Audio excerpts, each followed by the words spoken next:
सुप्रभात। आज हम 8वीं कक्षा की छात्राएं आप सभी के समक्ष व्याकरण के एक विषय अर्थ के आधार पर वाक्य लेकर प्रस्तुत हुए हैं, जो कि इस प्रकार है।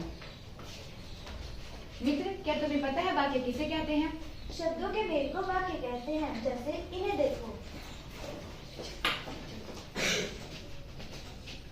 नहीं मित्र,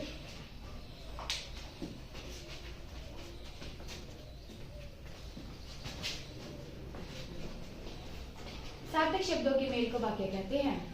अच्छा मित्र, लेकिन क्या तुम्हें इनके भेदों के बारे में पता है? हाँ मित्र, अर्थ के आधार पर वाक्य के 8 भेद होते हैं। क्या तुम मुझे इनसे अवगत करा सकती हो? जरूर मित्र। पहला, विधानवाचक अपना आगे परिचय दीजिए। मैं विधानवाचक वाक्य हूँ।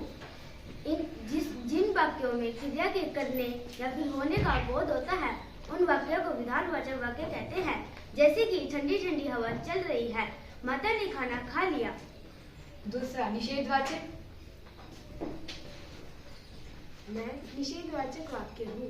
ऐसे वाक्य जिनमें कार्य के न होने या न करने का भाव प्रकट हो, उन्हें निषेधवाचक वाक्य कहते हैं। जैसे वह नहीं आया, उसने खाना नहीं खाया। तीसरा, प्रश्नवाचक वाक्य। मैं प्रश्नवाचक वाक्य हूँ। जिन वाक्यों में प्रश्न का बोध होता है, उन्हें प्रश्नवाचक वाक्य कहते हैं। जैसे आपका नाम क्या है, आप कौन सी कक्षा में पढ़ते हो? चौथा, आज्ञावाचक वाक्य।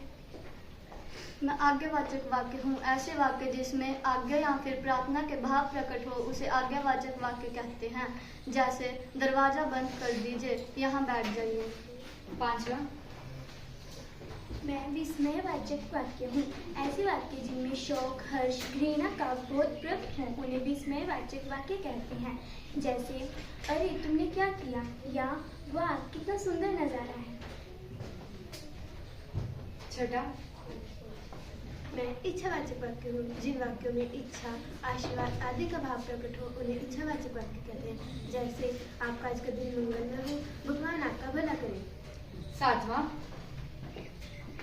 मैं संदेहवाचक वाक्य हूँ। इन वाक्यों में संदेह या संभावना का बोध हो, उन्हें संदेहवाचक वाक्य कहते हैं। जैसे क्या पता तुम कल घर चले जाओ, शायद आज वर्षा आ जाए। आठवां, संकेतवाचक वाक्य।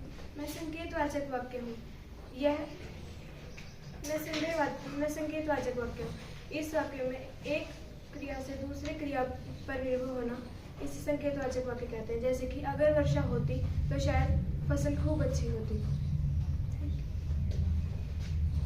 अच्छा मित्र, अब मुझे समझ में आया। तुम्हारा धन्यवाद।